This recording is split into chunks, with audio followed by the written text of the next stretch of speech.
popis onog što je meni Krist činio i oslobađao, a preko ove priče je već poduži bio i mislim da to radi i čini u mnogim životima. Zato je vrijedno bilo donijeti ovu priču.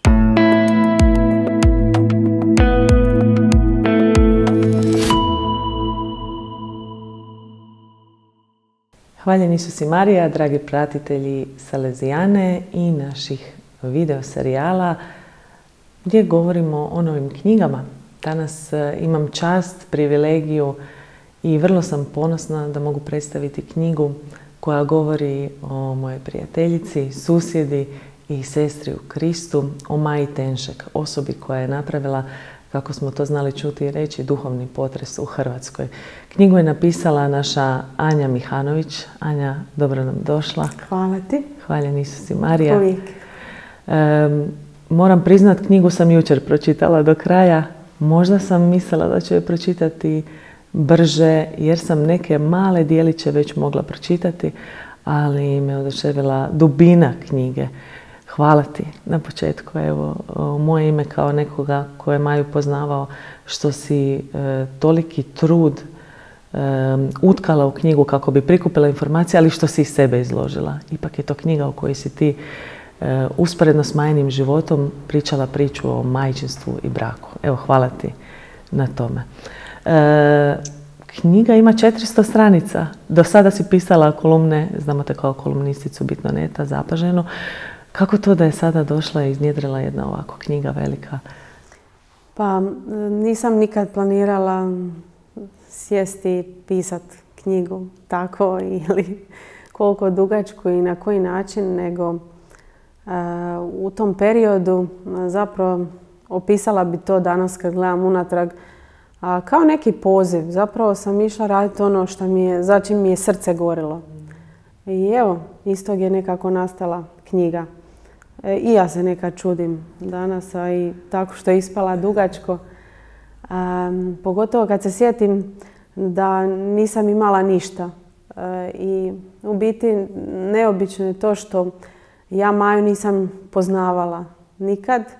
I kažem, znala sam da postoji tu i tamo, možda smo se srele par puta u životu, ali nisam ju poznavala kao osobu, niti smo bili povezani na nikakav poseban način. I sjećam se kad sam osjetila u svom srcu poziv da skupljam i istražujem o Maji, to je počelo mijenjati moj život, moje srce. I da nije tako bilo, vjerujem da ne bi nikad to pisala. Imam više djece, nekako sam, šta ti to u životu treba, bi možda mislio, ili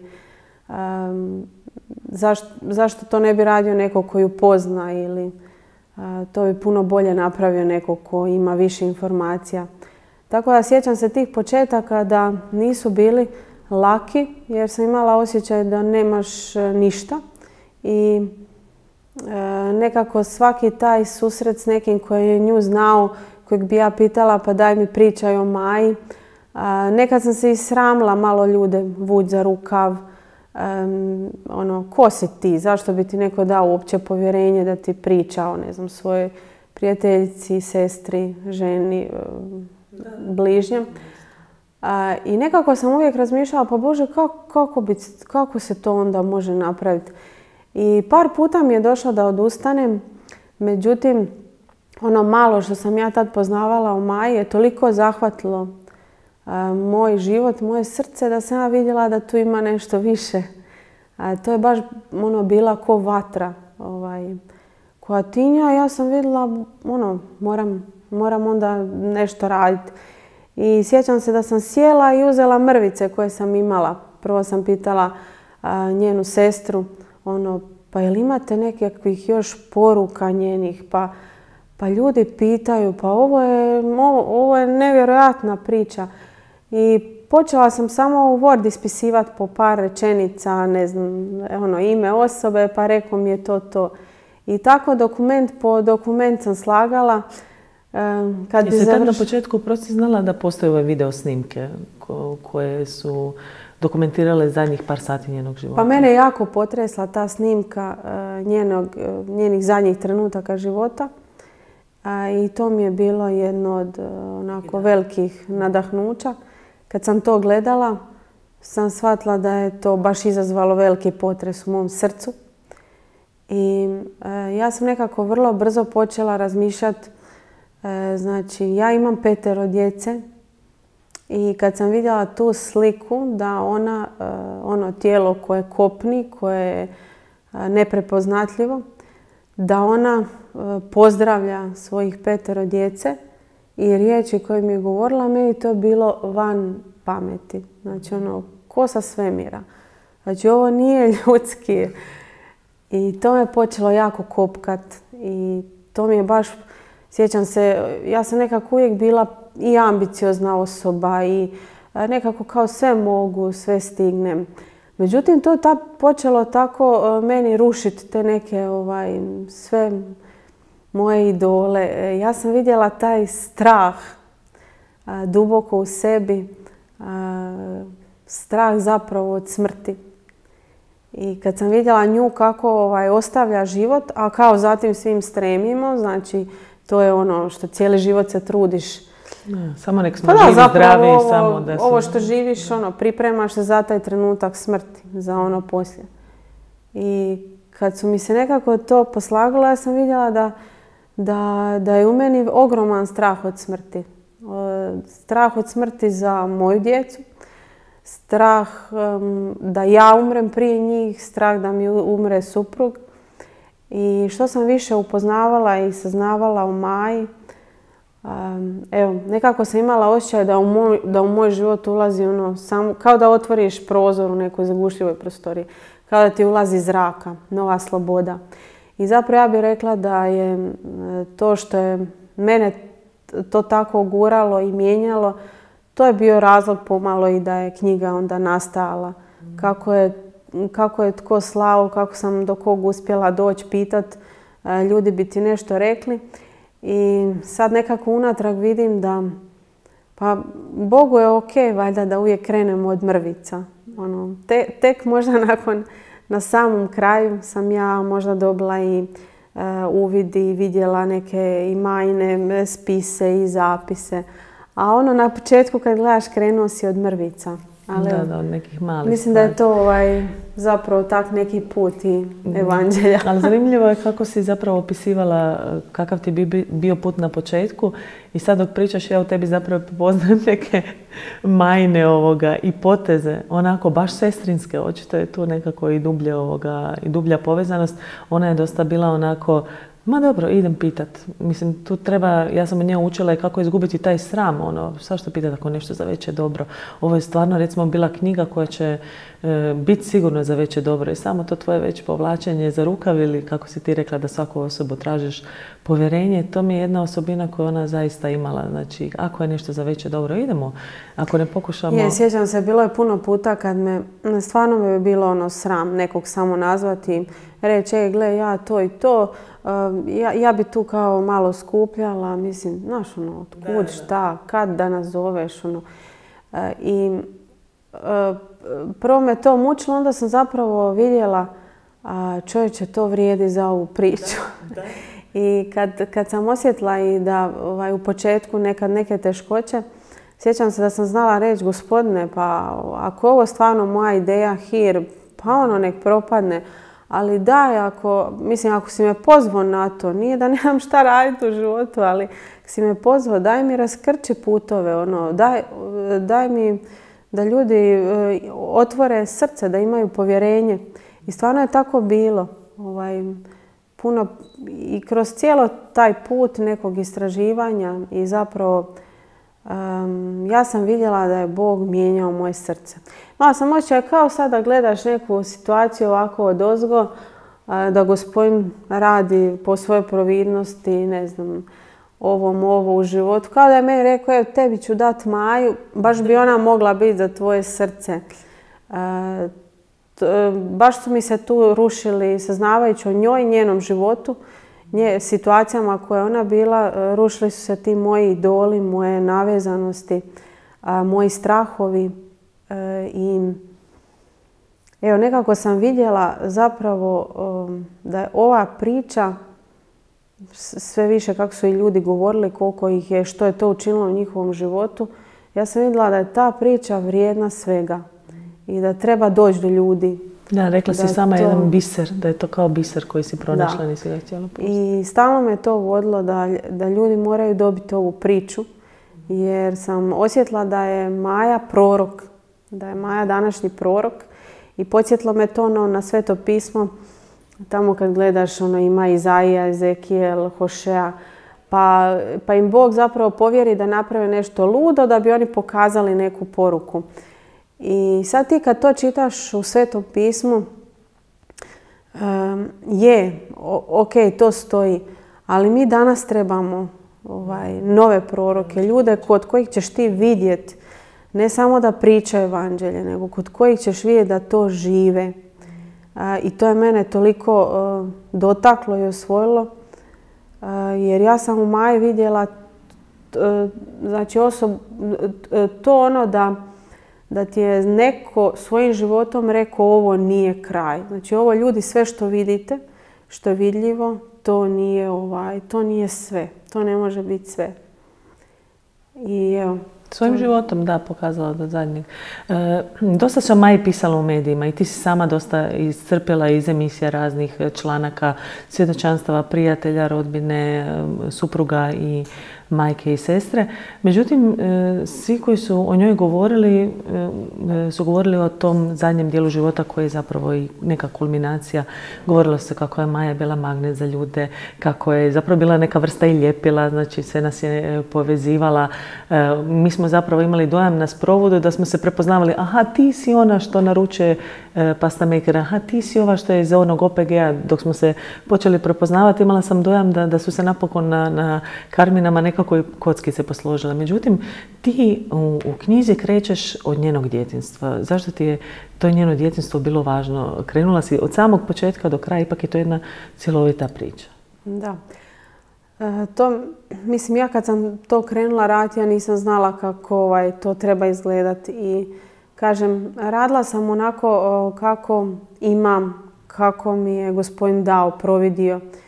To danas vidim kao bogatstvo i dar, jer kako si šta dobio, slago si zapravo puzl po puzlu. I na kraju sam vidjela Majina smrt i ono što je zapravo potreslo ljude. Mislim, kad ti danas gledaš, ima puno svetih ljudi. Ja znam, i moja teta pokojna bila, ja bih rekla, sveta žena. Ja sam sve pitala zašto je Bog sad nju uzdigo, zašto bi se o njoj trebalo tako pričati. Ali to nije na nama, to je neko tajstvo, ali činjenica je da je njena smrt potresla javnost. Činjenica je da su neki ljudi koji nikad nisu znali za nju došli taj dan na sprovod i doživjeli otvorena nebesa. Činjenica je da ljudi na porodu i par godina nakon njene smrti osjećaju je blizu u svojim situacijama. I zapravo to što se dogodilo i način na koji je ona umrla, ostavila ovo sve što mi smatramo najvrijednijim, obitelj, djecu. Znači ono tvoje najmilije moći ostaviti sigurno nije samo nešto taj trenutak. Zapravo, poslije sam vidjela da Bog nas cijeli život oblikuje. I način na koji ti dođeš na kraju, na smrt i ti zadnji trenuci, uvelike si ti to gradio cijeli život. Da, to je satkano sve od sitnih odluka. Je. I tek me to tad još više potreslo. Jer kad sam krenula saznavati i proučavati o Maji i njenom životu, nisam dugo osjetila konkretno takvu jednu beskompromisnost. Znači, tako je jedan život sa idealima, ne savršen život, ne lagan, ali život sa velikim idealima, beskompromisan. Znači, to je bilo meni nevjerojatno i to jako dotiče i to potresa. to baš onako iznutra preobražava srce. Ja se sjećam, recimo, evo samo jedan primjer. Ja nisam po prirodi nikad bila neka velikodušna posebna osoba. I meni je, kad sam ja čitala i kad mi jedna osoba prepričavala, pa u vrijeme ono kad smo mi bili studenti, sjećam se, 200 kuna. 200 kuna je bilo imat, ne znam, ko danas 100 eura. I da je ona u jednoj običnoj preko tjedna situaciji, kad je imala 200 kuna u novčaniku, bili su na svetoj misi i ona nije imala sitnog. I kad je ona izvadila tih 200 kuna i ta prijateljica, znači gleda, je li ova luda, je li ovo normalno? Ona onako, za Boga, sve najbolje. Evo, ja kad sam to pročitala, ja nisam mogla sebi doći.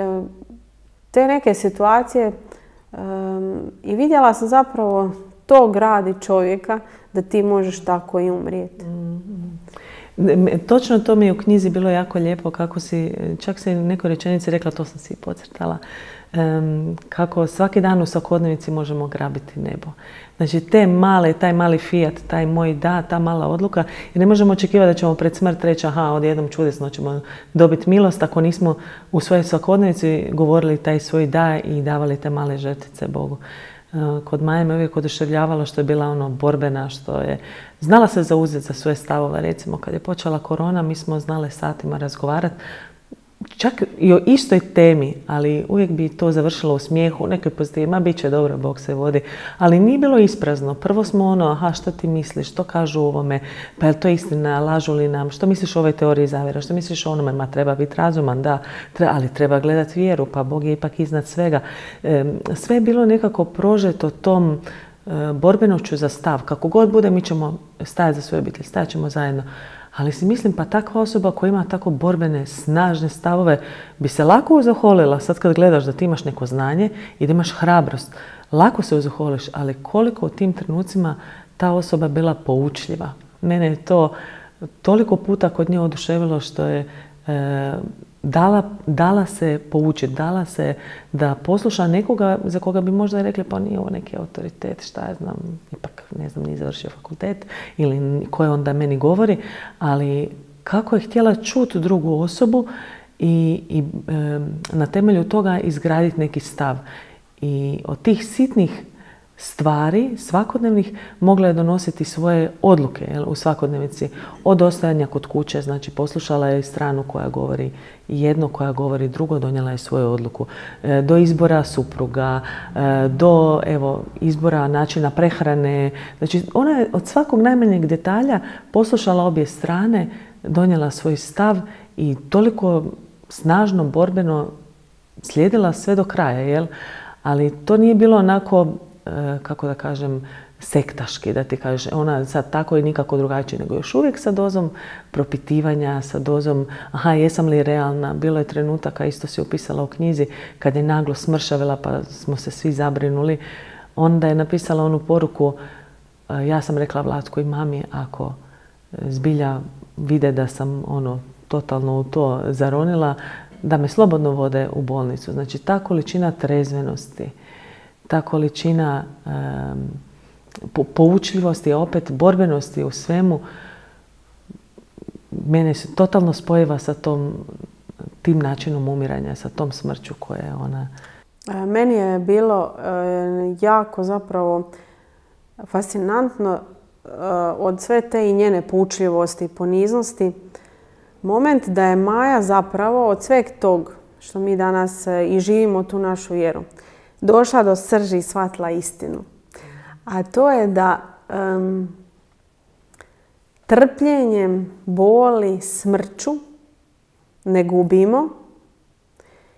Bila toliko otvorena i hrabra da to ugrabi.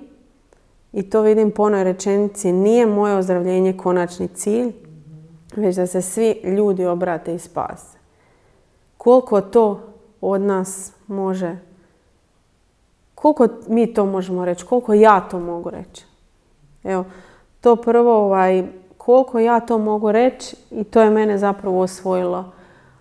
Također, jednom su joj rekli, neko je rekao, Majo, zašto baš ti, mlada si, 5 djece. A rekla, zašto ne baš ja? I još mi je jedan njen citat ostao.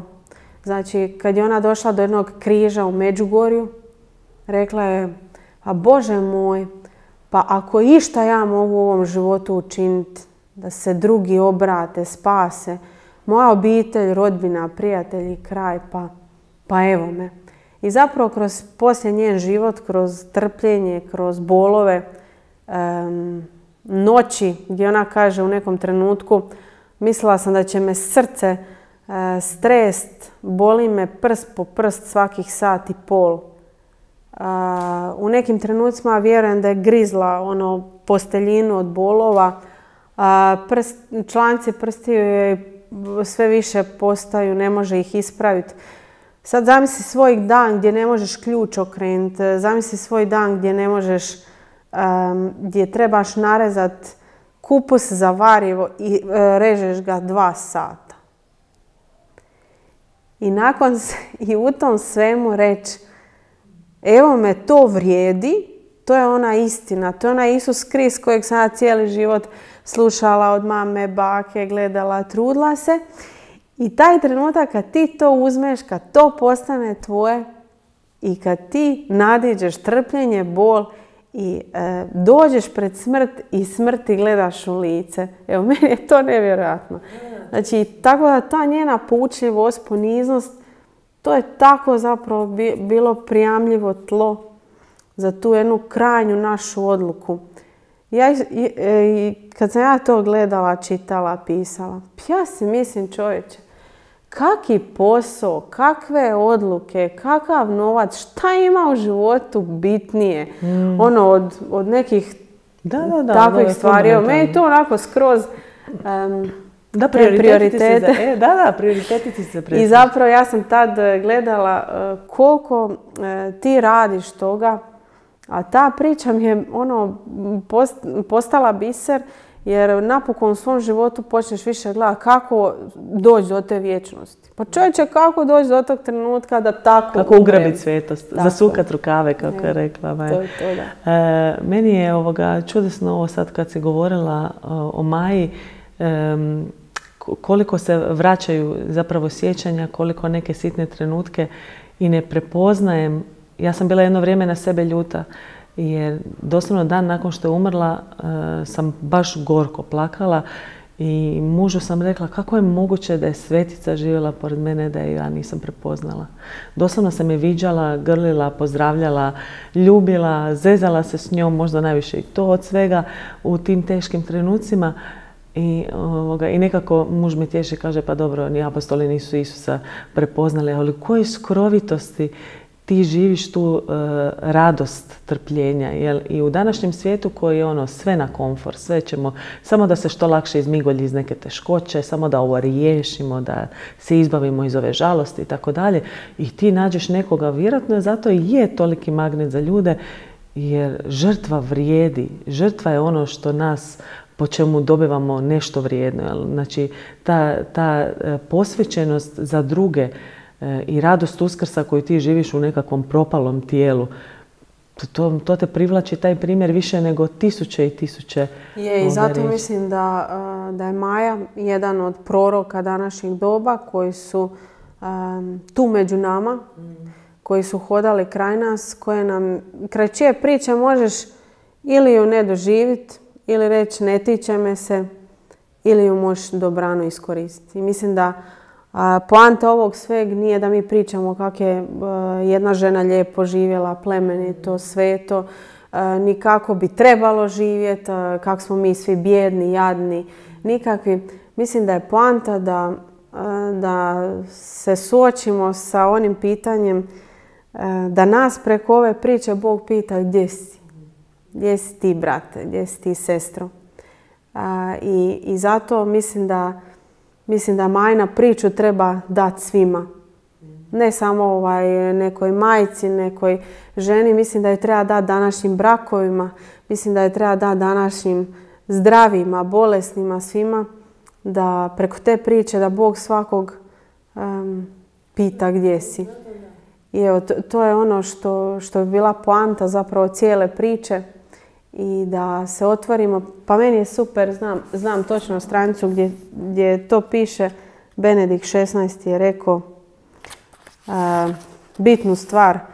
Kaže, zacijelo ne možemo zapriječiti Bogu da govori našem vremenu preko izvanrednih znakova i jednostavnih osoba čija je kultura u odnosu na našu, koja je obilježena racionalizmom, nedostatna.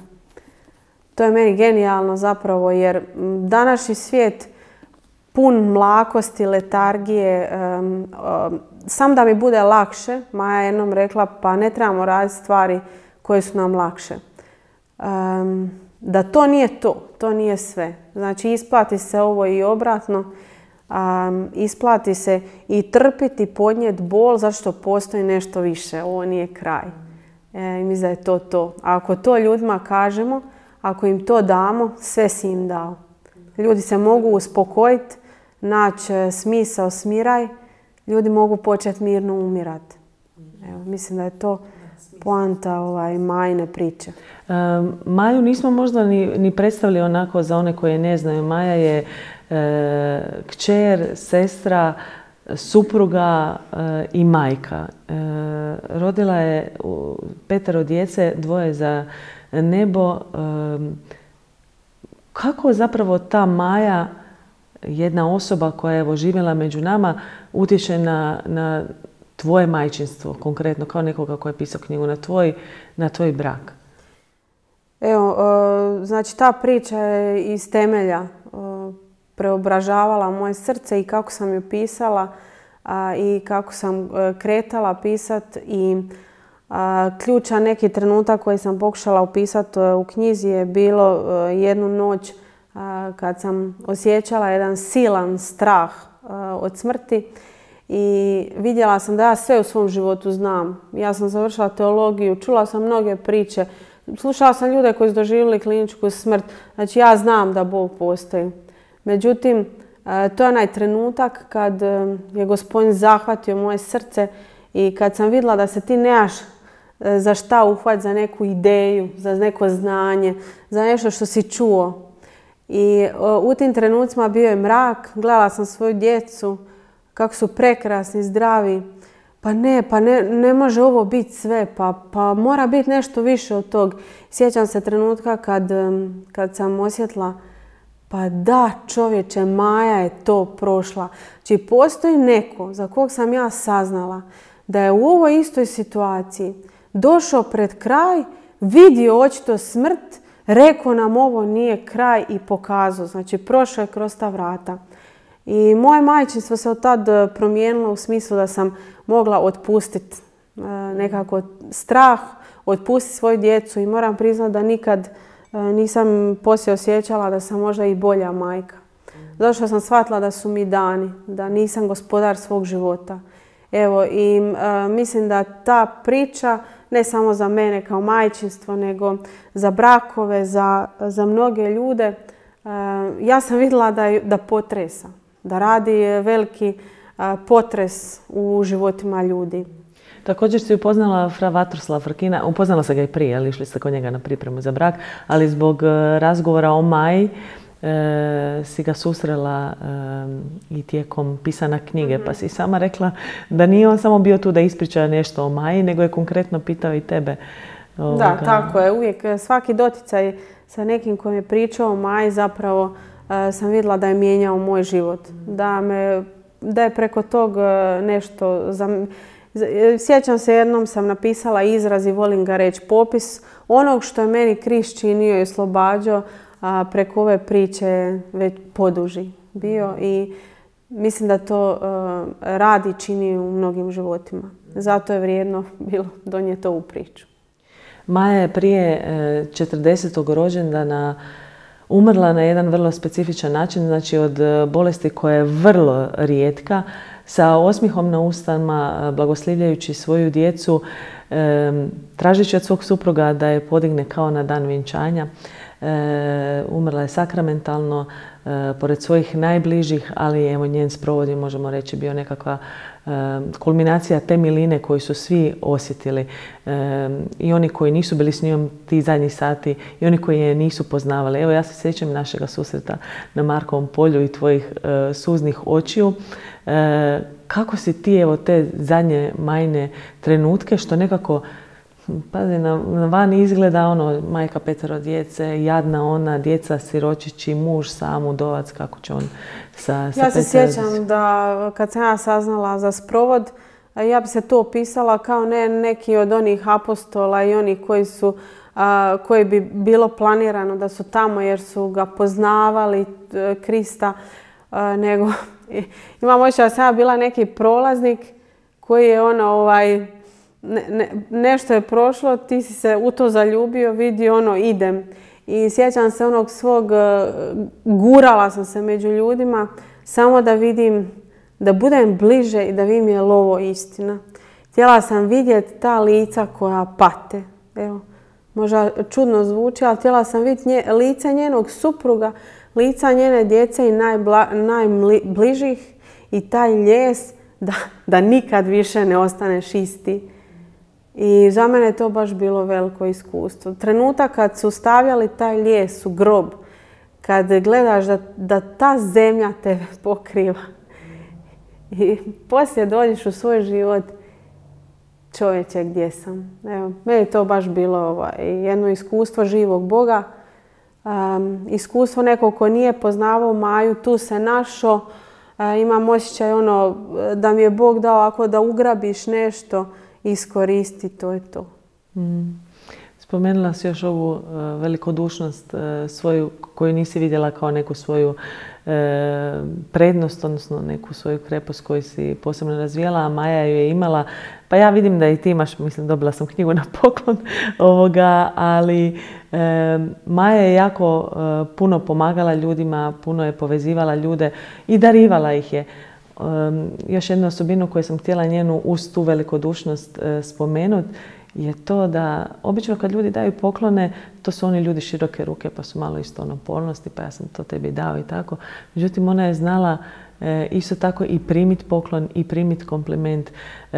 Kako ti, evo, kao majka, kao supruga znaš primat, odnosno znaš ono što ti drugi upućuju, što ti daju. Kako si tijekom skupljanja ove knjige i ti naučila možda primiti nešto što, pa evo, možda si tražila? Evo, ja nekako već kroz duže vrijeme kako sam to pisala, ja sam shvatila da je sve dar. I shvatila sam da Bog je taj koji je tu glavni, koji je sve dao i pustila je ta neka euforija u svem tome. Znači vidim da ti se možeš u životu otvoriti nečem, Bog to iskoristi i to je to, to je sve. Nekako ostaju taj uvijek fokus na Krista, da sve što imaš, imaš od njega i to je to. Anja, draga, hvala ti. Evo, ja se veselim. Na razgovoru. Da, i meni isto baš jako lijepo bilo s tobom.